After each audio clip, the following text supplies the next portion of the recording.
জামায়াতের ইসলামের আমির ডাক্তার শফিকুর রহমান বলেছেন, গণভোটের মাধ্যমে প্রমাণ হয়ে যাবে দেশে কারা বস্তা পচা রাজনীতির পক্ষে। রাতে চট্টগ্রামে দলের নির্বাচনী দায়িত্বশীলদের সম্মেলনে তিনি এমন কথা বলেন।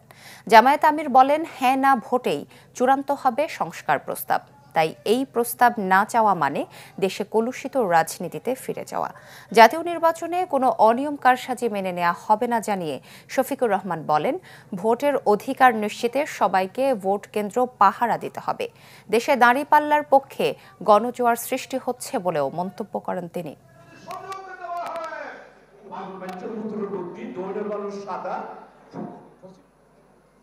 সুষ্ঠু নির্বাচন বিঘ্নিত করার অতীতের যত উপকৌশল ছিল, ভবিষ্যতে একই পথে কেউ যদি হাঁটেন তাদের পরিণতি হবে খুবই ভয়াবহ।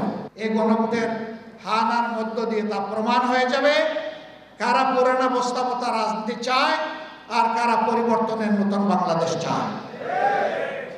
আজকে মানুষের মুখে মুখে একই কথা, আমরা এটাও দেখেছি ওটাও দেখেছি, এখন নতুন একটা দেখতে চাই।